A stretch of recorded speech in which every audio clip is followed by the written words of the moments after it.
한 주간 잘 지내셨습니까? 네. 오늘 창세기 24장 63절 본문으로 말씀 묵상과 기도 생활이라는 제목으로 하나님의 말씀 나누겠습니다. 이 본문에서 제가 몇 주간 떠나지 못하는 이유가 있습니다. 세상에 많은 종류의 제자 훈련이라고 이름 불리는 그런 훈련들이 있지만 많은 사람들이 나는 이런 훈련 받았습니다, 저런 훈련 받았습니다 그렇게 말하지만 그 훈련이 끝나고 나면 가장 중요한 것들도 가장 중요한 것인데 이것조차도 하지 못하면서 이전에 자신이 어떤 훈련 받았던 것을 자랑하면서 주님과의 진정한 인격적인 관계를 지금 이 순간에는 누리지 못하고 있는 그런 사람들이 참 너무 많습니다. 여러분, 이 말씀 묵상과 기도를 놓쳐버리면 아무리 좋은 훈련, DTS를 받던 제자 훈련을 받던, 저희 교회도 제자 훈련하는 교회이긴 하지만 그 모든 것이 영적인 사치에 불과하고 허상에 불과하다는 사실을 깨달아야 하는 것입니다. 먼저 첫 번째로 나누고 싶은 말씀은 말씀의 위력에 대해서 우리가 다시 한번 상고해 보기를 원합니다. 여러분, 하나님의 말씀은 철학이나 단순한 인생의 어떤 지침이 아닙니다. 물론 하나님의 말씀은 우리를 디테일하게 인도해 가시지만 단순히 어떤 삶의 원리만을 제공하는 그러한 지침서가 아니라는 말씀입니다. 하나님의 말씀은 말씀 그대로 능력이십니다. 그리고 인격입니다. 올바른 하나님의 말씀이 있고 온전히 하나님의 말씀 묵상이 있는 곳에 성령께서 임하시고 그것이 바로 말씀을 통해서 살아계신 하나님과 우리가 만나는 교착 지점이 되는 곳이 바로 말씀 묵상인 것입니다. 말씀 묵상은 그렇기 때문에 영의 양식이 되는 것입니다. 심령이 가난한 사람은 말씀으로 배부른 것이 무엇인지 이해할 수 있습니다. 심령이 가난한 것을 느낄 수 없는 사람들은 말씀을 들어도 깨닫지도 못하거니와 자신이 그 심령이 배고픈 사람이라는 것을 느낄 수가 없죠. 그러니까 말씀이 선포돼도 배부름을 느낄 수가 없는 것입니다. 근데 진정한 하나님의 자녀들은 영혼의 배고픔을 느낄 수밖에 없는 것이죠. 그래서 말씀을 묵상하고 말씀을 통해서 채워지면 그것을 통해서 내 영이 배부르다는 것을 느낄 수 있는 사람이 진정으로 하나님의 자녀인 것입니다. 말씀은 또한 하나님의 위대한 일을 이루어가는 통로이기도 한 것입니다. 제가 말씀을 한 구절 읽어드리기를 원하는데 이사야서 55장 10절에 보면 이런 말씀이 있습니다. 이사야서 55장 10절 11절에 보면 이는 비와 눈이 하늘로부터 내려서 그리로 돌아가지 아니하고 땅을 적셔서 소출이 나게 하며 싹이 나게 하며 파종하는 자에게는 종자를 주며 먹는 자에게는 양식을 줌과 같이 내 입에서 나가는 말도 이와 같이 헛되이 내게로 되돌아오지 아니하고 나의 기뻐하는 뜻을 이루며 내가 보낸 일에 형통함이니라. 아멘. 할렐루야. 네. 하나님의 말씀이 한번 선포되어지고 우리의 삶에 심겨지면 하나님의 말씀은 그냥 어디론가 사라져버리는 법이 없습니다. 반드시 어떤 좋은 결과를 산출해내게 되어 있습니다. 말씀은 인격이고 능력이기 때문입니다. 예수님께서 조약돌 같은 시몬을 발견하시고 너는 시몬이니 요한의 아들 시몬이니 너를 장차 게바라 하리라 예수님께서 말씀하셨어요. 그냥 말씀이 선포되었을 뿐입니다. 베드로가 그 말씀을 마음에 새기고 심었을 뿐인데 베드로는 그 이후에 그가 뛰어나기 위해서 무슨 특별한 학교를 그가 이수한 것은 아니었습니다. 근데 오순절에 성령이 임하시고 예수님께서 좌충우돌하는 그 베드로를 친히 만들어 가셨습니다. 그리고 오순절 이후에 베드로는 수많은 사람들 앞에서 그의 설교를 듣고 한 번에 3,000명 이상이 회개하고 돌아오는 위대한 설교자가 되었고 마지막에 자신의 인생을 십자가에 거꾸로 못 박혀서 자신의 인생을 주님께 드리는 순교의 제물로 온전히 주님께 드렸습니다. 세상이 넘볼 수 없는 사람, 죽음까지도 삼킬 수 없는 위대한 하나님의 사람으로 베드로가 그렇게 변했습니다. 그것이 바로 말씀의 능력인 것입니다. 예레미야에게 하나님의 말씀이 임했습니다. 예레미야에게 어떻게 말씀이 임했냐면 예레미야 1장 9절에서 10절에 보면 여호와께서 그의 손을 내밀어 내 입에 대시며 여호와께서 내게 이르시되 보라 내가 내 말을 내 입에 두었노라. 보라 내가 오늘 너를 여러 나라와 여러 왕국 위에 세워 내가 그것을 뽑고 파괴하며 파멸하며 넘어뜨리며 건설하고 심게 하였느니라 하시니라 라고 말씀하고 있어요. 하나님의 말씀이 예레미야의 입술에 임했는데 그 말씀이 선포된 대로 아주 연약하고 고난밖에 당한 것이 없는 작은 사람이었지만 그의 입술에 하나님의 말씀이 주어졌을 때 그가 선포한 대로 그 작은 입술로 그 당시에 온 세계를 호령하던 아수르와 바벨론과 그 주변 나라들에 대한 심판을 선포를 했는데 하나님의 말씀을 받아서 그대로 이루어졌습니다. 하나님 앞에서 교만하게 고개를 들고 하나님을 부정하고 하나님의 백성들을 멸시했던 그 주변 국가들이 하나님의 말씀대로 다 저물어가고 멸망하고 말았습니다. 여러분, 그것이 바로 하나님의 말씀의 능력인 것입니다. 이 말씀이 나를 향한 말씀이라고 믿는 사람들에게는 복이 있습니다. 하나님이 그리스도 안에서 나에게 주시기로 한 약속의 말씀을 믿는 자들은 결코 그 축복을 빼앗기지 않을 것입니다. 세계는 하나님의 말씀으로 경영되고 있습니다. 베드로전서 1장 24절에서 25절에 보면 그러므로 모든 육체는 풀과 같고 그 모든 영광은 풀의 꽃과 같으니 풀은 마르고 꽃은 떨어지되 오직 주의 말씀은 세세토록 있도다 라고 말씀하고 있습니다. 온 세상을 통치하시는 분이 바로 우리 주 예수 그리스도이십니다. 그분의 하나님이십니다. 할렐루야. 예, 그분이 말씀으로 통치하시기 때문에 주 안에 있는 자들은 어떤 삶의 재난이 오고 환란이 오고 전쟁이 일어나고 강포가 일어나고 테러가 일어나고 그럴지라도 우리의 영혼이 주님께 위탁되어 있기 때문에 결코 우리를 해할 수가 없습니다. 하나님의 자녀들은 영원토록 안전한 것입니다. 그러므로 우리는 어떤 사람이 되어야 합니까? 내 힘으로 사는 이스마엘 같은 존재가 되어서는 안 되는 것입니다. 자기 힘을 믿고 칼의 힘을 믿고 사는 이스마엘이 아니라 오직 하나님의 말씀을 믿고 사는 이삭과 같은 존재로 우리는 살아야 하는 것입니다. 그러나 여러분, 말씀을 지식으로만 품고 있는 것은 우리에게 무용합니다.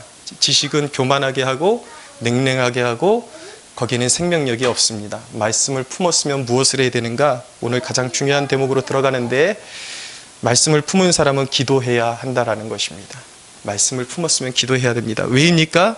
몇 가지로 말씀드리겠습니다. 첫째는 기도는 말씀의 의미가 열리게 하는 통로이기 때문입니다. 시편 119편은 다윗의 시편입니다. 다윗이 119편 18절에서 뭐라고 고백했냐면 내 눈을 열어서 주의 율법에서 놀라운 것을 보게 하소서라고 하나님의 말씀을 열어서 그 의미를 깨닫게 해주십시오. 그리고 나에게 주시는 그러한 살아있는 말씀이 내 심령에 임하게 해주십시오 라고 그렇게 고백했습니다. 이 시편 119편을 보면은 이 성경에 기록된 자체가 하나님의 말씀이죠. 말씀인데 이 119편을 가만히 읽어보면 말씀인 동시에 다윗의 기도이기도 합니다. 자기의 눈을 열어서 하나님의 계명을 깨닫게 해주시고 말씀을 깨닫게 해달라는 간절한 간구인 것입니다. 여러분, 이 다윗이 사망의 음침한 골짜기 같은 그런 삶을 통과하면서 이토록 하나님의 말씀을 사모한 이유가 무엇이겠습니까? 나아가 종국 삶을 마무리하는 지점에서 다윗이 그의 인생의 종국의 끝날에 삶의 승리의 깃발을 올릴 수 있었던 비결은 무엇이었습니까? 그 비결이 바로 묵상에 있었습니다. 하나님의 말씀을 죽기까지 사랑했던 그것에 그의 인생의 승리의 비결이 있는 것입니다. 그는 말씀이 자신을 깨우쳐 주시고 인생의 환란의 날에 대적들이 그의 목숨을 앗아가려고 하고 삼키려 하는 그러한 고난 가운데서 말씀을 통해서 피할 길을 주시고 인도하시는 것을 수없이 경험했습니다. 그렇기 때문에 그에게 말씀은 어떤 의미인가? 하나님의 말씀은 곧 그의 생명이었습니다. 말씀에 따라 죽을 수도 있고 살 수도 있는 그런 다윗에게는 하나님의 말씀이 그런 존재였습니다. 그러니까 말씀이 그에게는 생명과 같기 때문에 말씀을 깨닫고자 하는 갈망으로 충만했던 것입니다. 그런데 여러분, 여기서 중요한 대목이 무엇이냐면 그가 말씀을 분명하게 깨닫기 위해서 또 자신에게 주시는 말씀으로 받아들이기 위해서 반드시 간절한 기도가 필요했다라는 것이 중요한 대목인 것입니다. 요한복음 21장에 보면은 예수님께서 부활하셨음에도 불구하고 이 제자들의 믿음이 아직 온전치 못해가지고 주님을 온전히 따르지 못하고 그냥 시리에 젖어가지고 이제 물고기를 잡으러 간 기사가 나옵니다. 예수님께서 제자들에게 나타나셔서 뭐라고 말씀하시냐면 얘들아 너희의 오른편에 그물을 던져라 라고 말씀하셨습니다. 근데 여러분, 여기서 예수님께서 오른편에 그물을 던져라 라는 말씀을 듣고 제자들이 순종했을 때에 정말 가득한 그런 물고기를 잡아 올릴 수가 있었습니다. 근데 여러분, 여기서 포커스가 무엇입니까? 오른쪽에 그물을 던지라는 것입니까? 무조건 오른쪽 길로 가면 된다, 오른쪽으로 가면 된다, 오른쪽에 그물을 던지라는 내용은 아닐 거잖아요. 이 예수님이 말씀하신 포커스, 그리고 주님이 시킨 대로 하니까 물고기가 풍성하게 잡혀서 올라왔다라는 것은 무엇이냐면 오른쪽에 포커스가 있는 것이 아니라 주님의 말씀에 순종하라는 것입니다. 말씀에 순종해야 우리의 인생의 진정한 바른 길로 갈 수 있고 진정한 영적인 의미에서 성공의 삶을 살 수가 있다는 것입니다. 그렇기에 말씀을 읽기 전이든지 아니면 따로 시간을 떼어서 우리가 해야 될 일은 무엇이냐면 말씀으로 인도함을 받을 수 있게 해달라고 간청하는 기도가 우리에게 필요합니다. 기도가 없이는 하나님의 말씀을 올바로 깨달을 수가 없습니다. 기도를 통해서 성령님께서 우리에게 임하셔서 말씀을 비추어 주시는 통로가 바로 기도인 것입니다. 지난주에 말씀드렸지만 우리가 기도할 때에 성령님께서 이 말씀을 더욱더 분명하게 조명해 주시죠. 이렇게 말씀의 의미를 비추어 주시는 것을 우리가 조명이라고 제가 말씀드렸습니다. 그럼 다소 딱딱해 보이고 잘 의미가 와닿지 않았던 본문이 갑자기 어느 순간 저에게 말을 걸어오기 시작하고 어떤 경우에는 불쑥 말씀이 튀어나오는 것 같이 저한테 이렇게 말씀을 걸어오시기도 하시고 어떤 말씀을 읽는데 특별히 제 마음에 진한 여운을 주시면서 하나님께서 개인적으로 우리에게 말씀하신다는 것을 깨닫게 됩니다. 설교도 마찬가지예요, 여러분. 목사가 되면은 저절로 말씀이 그냥 자동으로 깨달아지는 것이 아닙니다.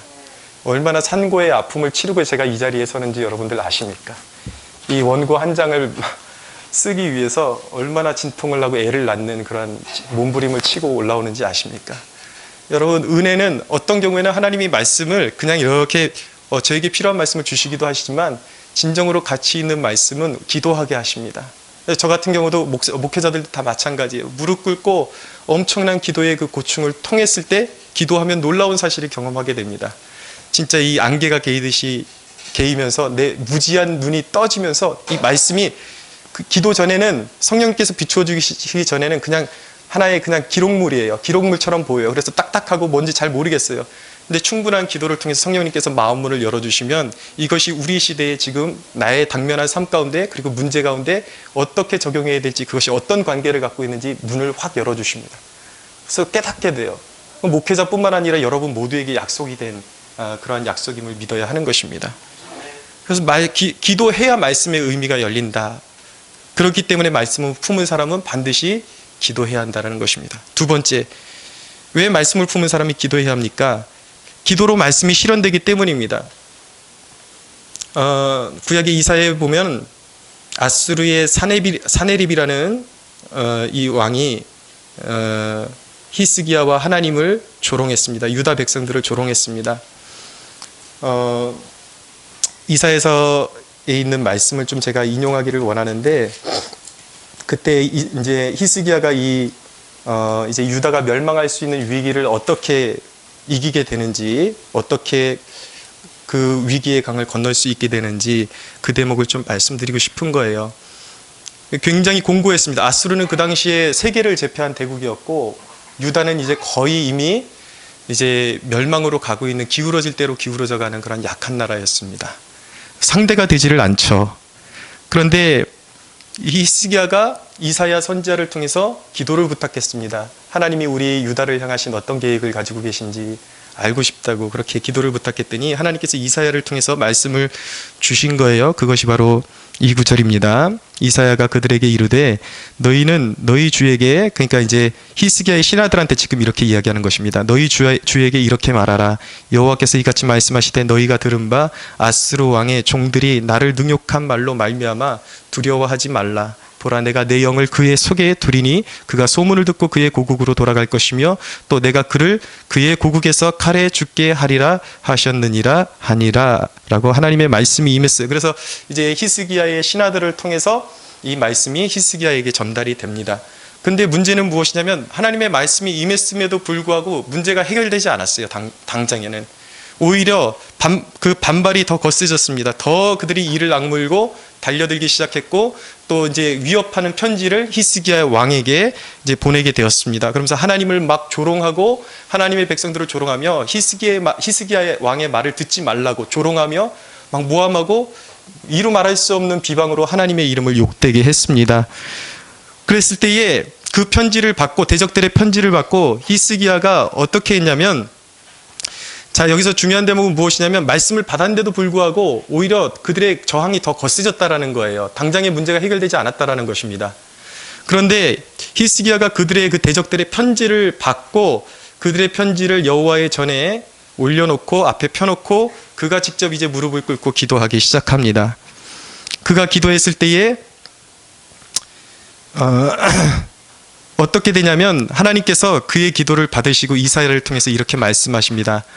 아모스의 아들 이사야가 사람을 보내어 히스기야에게 이르되 이스라엘의 하나님 여호와께서 말씀하시되 내가 아수르의 사네립 왕의 일로 내게 기도하였도다 라고 말씀하고 있어요. 자, 여러분, 지금 여러분들이 처음 들으시면 이 대목이 참 그렇게 큰 감동이 되지 않을지 모르겠습니다만 제 개인적으로는 굉장한 감동이었습니다. 하나님께서 히스기야 왕의 그 절실한 기도를 들으시고 네가 하나님께서 정확히 그 기도를 들으셨다는 거예요. 내가 아수르의 사네립의 왕의 일로 내게 기도하였도다 라고 말씀하셨다는 거죠. 하나님이 우리의 기도를 받으시는 살아계신 하나님이라는 사실, 여러분 이 살아계신 하나님이라는 것이 진정으로 믿는 사람들이라면 이 얘기를 곱씹을 때마다 감동이 돼야 하는 것입니다. 그 감동이 여러분들에게 함께 임하기를 축원합니다. 엄청난 거예요. 그런데 여러분 이 대목에서 우리가 한 가지 생각해야 되는 것은 무엇이냐면 하나님은 진짜 기도와 거짓된 기도를 구별하신다라는 것입니다.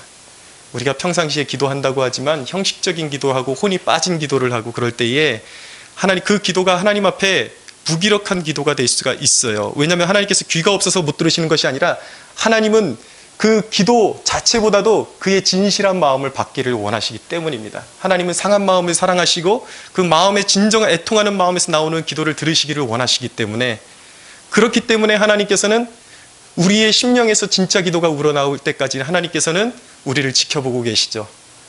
그러나 우리의 심령에서 진짜 마음에서 우러나오는 애통하는 기도가 나올 때 하나님께서는 반응하시기 시작하십니다. 내가 너의 기도를 들었다. 여러분, 하나님의 보좌를 움직이고 하나님의 마음을 움직일 수 있는 그러한 기도자들이 되기를 축원합니다. 그랬더니 어떻게 됐는가?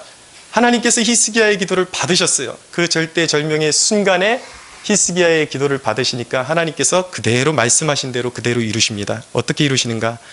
여호와의 사자가 나가서 아수르 진중에 18만 5천인을 쳤으니 아침에 일찍 일어나 본즉 다 시체뿐이라 라고 말씀하고 있습니다. 히스기야는 약했고 아무것도 할 수 없고 이제 기울어가는 민족의 왕이었지만 그들이 손쓸 수 있는 것은 아무것도 없었지만 하나님께서 그 문제에 개입하시니까 그 말씀대로 이루어지니까 손 하나 대지 않고 대적들이 18만 5천 명이 하루아침에 시체가 되어버리는 그런 역사가 일어났던 것입니다. 여러분, 이것이 옛날 이야기입니까? 아닙니다. 여러분들이 오늘날 말씀을 품고 히스기야 같은 마음으로 절실한 마음으로 하나님 앞에 기도하면 하나님께서는 그렇게 말씀하실 거예요. 내가 너의 기도를 들었다. 한 가지 더 말씀드리면 유다 백성들이 바벨론에 포로로 잡혀갔다가 이제 하나님께서 70년의 포로 생활을 채우게 하시고 이제 고레스 왕의 그런 마음을 감동시키셔서 이제 포로 귀환을 허락하셨습니다. 그래서 3차 포로 귀환까지 있었는데 첫째는 스룹바벨에 의한 1차 포로 귀환이 있었고 2차는 에스라에 의한 포로 귀환이 있었고 3차 포로 귀환은 느헤미야에 의해서 주도되었습니다. 근데 이제 에스라서의 배경은 무엇이냐면 바로 그 2차 포로 귀환이 그 역사의 배경인 것입니다.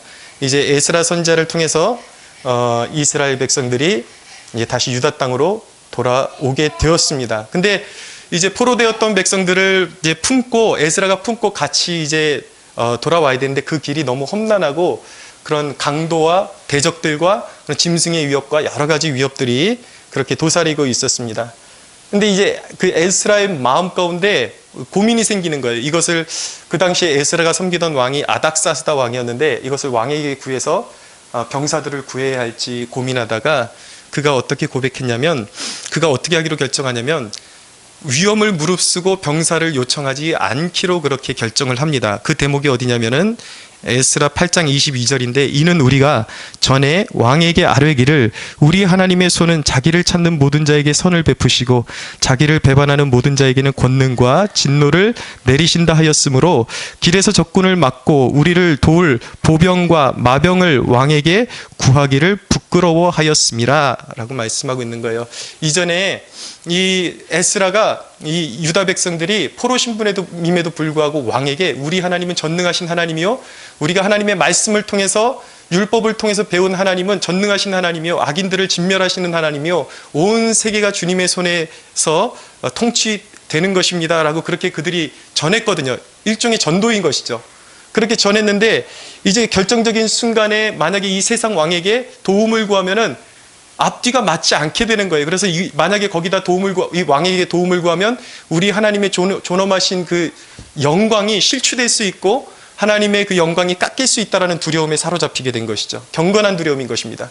그래서 왕에게 보병들을 구하지 않고 함께 이제 건너올 이스라엘 백성들과 함께 금식을 선포하고 금식 기도를 했는데 그런데 그들의 그런 간구와 기도가 하나님께 아름답게 연락이 돼서 응답이 되었습니다. 그러므로 우리가 이 일을 위하여 금식하며 우리 하나님께 간구하였더니 그의 응답하심을 입었느니라. 할렐루야.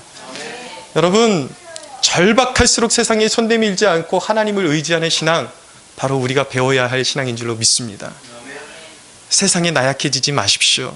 말씀을 붙잡으십시오. 에스라가 하나님의 말씀, 자기가 배웠던 말씀 그대로 붙잡고 하나님은 온 세계를 호령하시고 통치하시는 하나님이요 우리가 세상을 의지하지 않을지라도 하나님은 우리를 지켜주실 수 있다는 믿음을 가지고 그 말씀 붙잡고 기도했을 때 하나님께 응답하심을 받아서 그들 중에 하나도 머리끝 하나 상하지 않고 고향으로 돌아오는 은총을 누리게 된 것입니다. 시편 33편 16절에서 20절은 말씀합니다. 많은 군대로 구원 얻은 왕이 없으며 용사가 힘이 세어도 스스로 구원하지 못하는도다. 구원하는 데에는 군마가 헛되며 군대가 많다 하여도 능히 구하지 못하는도다. 여호와는 그를 경외하는 자 곧 그의 인자하심을 바라는 자를 살피사 그들의 영혼을 사망에서 건지시며 그들이 굶주릴 때에 그들을 살피시는도다. 우리 영혼이 여호와를 바라며 그는 우리의 도움과 방패시로다. 아멘. 여러분 살아계신 하나님을 섬기십니까? 말씀을 적용하십시오. 옛날 이야기로 듣지 마십시오. 오늘 히스기야가 경험했던 하나님 또 에스라가 경험했던 하나님이 바로 우리의 하나님이십니다. 여러분 말씀과 기도는 언제나 함께 가는 것입니다. 떨어질래야 떨어질 수가 없는 것입니다. 하나님은 언제나 말씀을 붙잡고 자신의 얼굴을 구하는 자들을 찾으심을 믿으십시오. 하나님은 그들의 기도를 기쁘게 받으시고 완전하신 구원으로 반드시 인도해 주실 것입니다. 여러분 왜 기도해야 합니까? 말씀을 붙잡고 왜 기도해야 합니까? 세 번째는 기도는 말씀을 실천할 수 있는 능력이기 때문입니다. 말씀은 연료이고 기도는 불인 것입니다. 기도는 젖은 장작도 태우는 능력인 것입니다. 여러분들 혹시 엘리야와 그 바알과 아세라 선지자들 그 850명과 엘리야 한 사람의 그 전투를 기억하십니까? 엘리야는 이 장작이 말라 있을 때 혹시라도 불이 붙으면은 그것이 우연일 수도 있고 자연 환경에 의한 변화일 수도 있으니까 거기다 물을 갖다 부으라 그럽니다. 흥건히 젖어가지고 도저히 불이 붙을 수 없는 상황이 되었어요. 근데 엘리야가 하나님께 구합니다. 살아계신 하나님 역사해 주십시오. 순간 하늘에서 불이 내립니다. 마른 장작을 불이 확 핥고 지나가면서 다 태워버렸습니다. 우리의 심령이 하나님의 말씀에 더디고 변화될 것 같지 않은 그런 심령이고 그럴지라도 우리가 기도의 사람이 될 수 있다면 하나님의 성령은 우리의 강팍한 마음을 녹여주실 것입니다. 그것이 바로 성령의 능력이에요. 기도의 능력입니다. 우리는 항상 하나님의 말씀을 통해서 독려를 받고 명령과 격려를 받습니다. 하나님의 말씀을 읽다 보면은 우리가 두려워할 때 하나님의 말씀은 우리에게 이렇게 독려합니다. 두려워하지 말아라. 너의 무거운 짐을 나에게 맡겨라. 라고 그렇게 말씀하십니다. 너무나도 감사한 건 우리의 주님 되시는 예수님도 우리의 두려움을 아십니다. 왜입니까? 그분이 친히 두려움을 겪어보셨기 때문입니다. 그분도 십자가 앞에서 두려움을 가지셨어요. 겟세마네 동산에서 이제 십자가의 이 대속사역을 준비하시면서 주님께서 뭐라고 고백하셨냐면 제자들에게 내 마음이 심히 고민하여 죽게 되었다라고 말씀하셨습니다. 진땀을 흘리시면서 하나님 앞에 기도했습니다. 그 강구를 통해서 예수님이 어떻게 태도가 변하셨는지 아십니까? 갑자기 예수님을 무기를 들고 잡으러 오는 그 군인들과 제사장들과 그 세력 앞에 주님께서 제자들을 이렇게 세우십니다. 다 일어나라. 일어나라. 우리가 저들과 맞서자. 함께 가자. 이전에 심히 고민해서 죽겠다고 말씀하셨던 주님이 갑자기 용기로 충만해지셨습니다. 담대해지셨습니다. 세상을 두려워하지 않고 죽음 앞에 굴하지 않고 십자가를 향해서 담대히 걸어가시는 주님으로 주님께서 용기를 얻으셨습니다. 무엇을 통해서 용기를 얻으셨습니까? 죽게 되었고 고민했지만 아버지의 그 도우심을 바라고 성령 하나님의 도우심을 구하시면서 아버지 앞에 기도했을 때에 예수님께서도 하나님이시지만 이 땅에서 아버지의 도움을 받기 위해서 기도하셨을 때에 성령의 능력을 힘입으실 수 있었던 것입니다. 그런 거예요, 여러분. 우리 그리스도인이라고 천하무적입니까? 두려운 건 두려운 거죠. 어려운 일이 생기면 두려움이 확 몰려오잖아요. 염려가 몰려오잖아요. 근데 그것을 그대로 방치하면 안 된다라는 거예요. 하나님의 말씀을 우리의 육신으로는 두려워하지 말라는 그 하나님의 말씀을 그대로 실천할 수가 없어요. 그러나 우리가 이 말씀을 붙들고 하나님께서 나를 두려워하지 말라고 독려하시지, 그것은 왜일까? 왜냐하면 하나님은 부활의 능력을 가지신 하나님이시기 때문에, 반드시 하나님께 순종하면 부활의 능력을 보게 될 것이기 때문에 하나님은 자신을 믿고 두려워하지 말라고 말씀하시는 것이죠. 근데 그것이 잘 마음에 와닿지 않아요. 그런데 기도를 하면 내 마음속에서 성령님께서 역사해 주십니다. 그리고 두려움을 이길 수 있는 담대함을 주시는 것입니다. 할렐루야. 그러면서 성령님에 의해서, 성령의 도우심에 의해서 비로 두려워하지 말라는 하나님의 말씀에 순종할 수 있는 능력이 우리에게 밀려 들어오는 것입니다. 기도를 통해서 하나님은 힘을 공급하십니다. 그래서 이사야 선지자는 뭐라고 선포했냐면, 소년이라도 피곤하며 곤비하며 장정이라도 넘어지며 쓰러지되 오직 여호와를 앙망하는 자는 새 힘을 얻으리니 독수리가 날개치며 올라감 같을 것이요 다른 박질하여도 곤비하지 아니하겠고 걸어가도 피곤하지 아니하리로다. 할렐루야. 여러분, 아주 피곤을 안 느낀다라는 그런 말은 아닙니다. 그렇지만 예수님께서는 누구든지 내게로 오라, 나를 믿는 자는 그 배에서 생수의 강이 흘러넘친다라고 말씀하셨어요.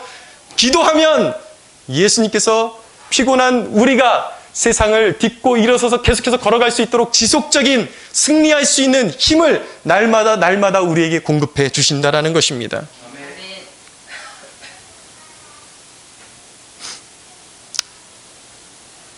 새벽 기도하지만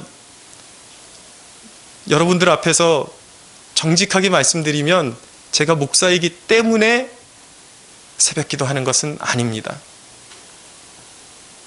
해야지 살기 때문에 하는 것입니다. 때로는 피곤해서 저도 포기하고 싶을 때가 있어요. 빠지고 싶을 때가 있습니다. 특별히 저희는 개척교회이기 때문에 와도 한 사람, 두 사람, 때로는 아무도 없을 때 저 혼자 할 때도 있었습니다. 많았어요. 그럴 때도 한 번도 거의 빠지지 않았습니다. 왜일까요? 육체가 피곤해서 쉬기 시작하면은 몸이 풀리는 것 같은데 다시 피곤이 와요. 그러면서 그 피곤을 위해서 또 쉼을 갈구하게 됩니다. 이 육체가. 그러면서 계속 쉼을 추구하게 돼요. 그러면서 영혼이 잠들어가고 영혼이 무감각 상태로 들어가면서 영적으로 죽어가는 현상이 일어나게 됩니다. 그러나 육체는 피곤하지만 그것을 이기고 나와서 하나님 앞에 기도하고 영이 통하면 하늘의 힘이 공급되기 시작합니다. 육체는 피곤하지만 내 영이 살아나는 것을 경험하게 됩니다. 그것을 사도 바울이 뭐라고 고백하냐면, 내 육체는 후패하지만 내 속사람은 날마다 새롭도다 라고 고백하는 것입니다.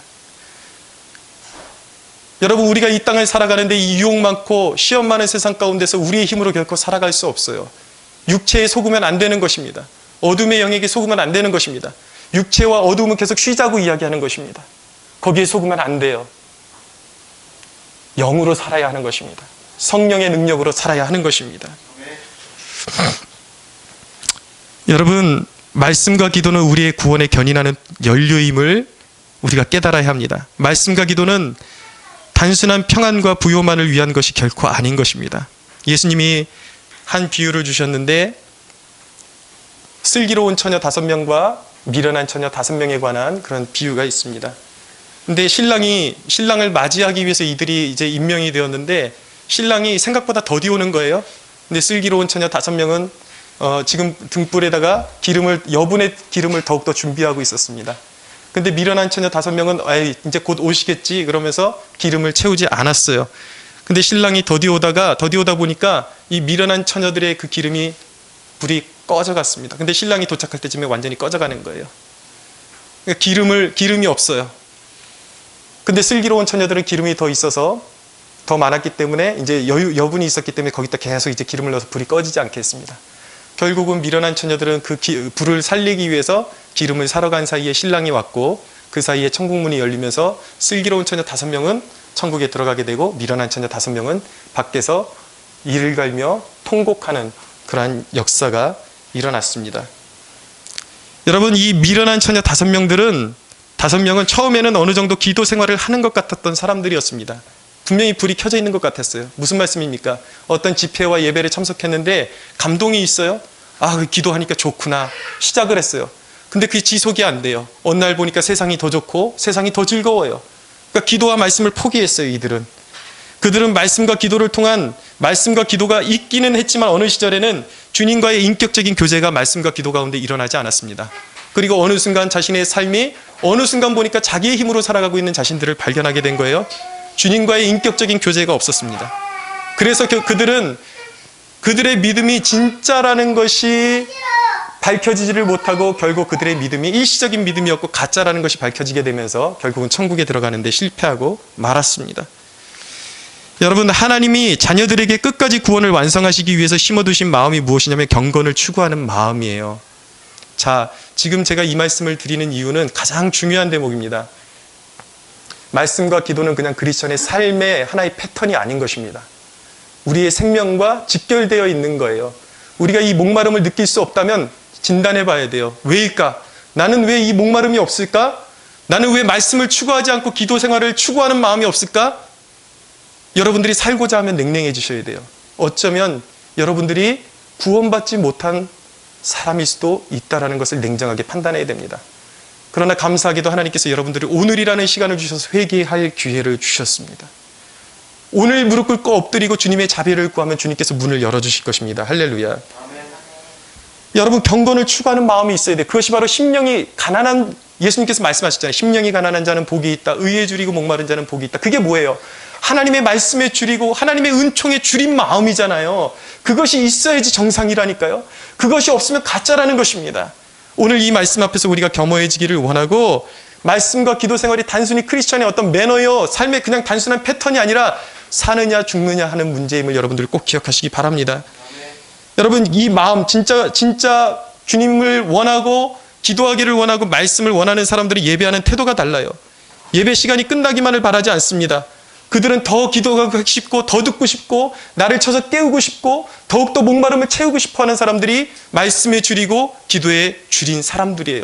이 마음이 있는가? 없다면 나는 어디서부터 떨어졌는가? 나는 어디서부터 잘못됐는가? 찾으셔야 돼요. 첫사랑을 회복하셔야 됩니다. 오늘 성령님의 권능이 임해서 우리의 떨어진 잃어버린 첫사랑을 회복시켜 주시기를 원합니다.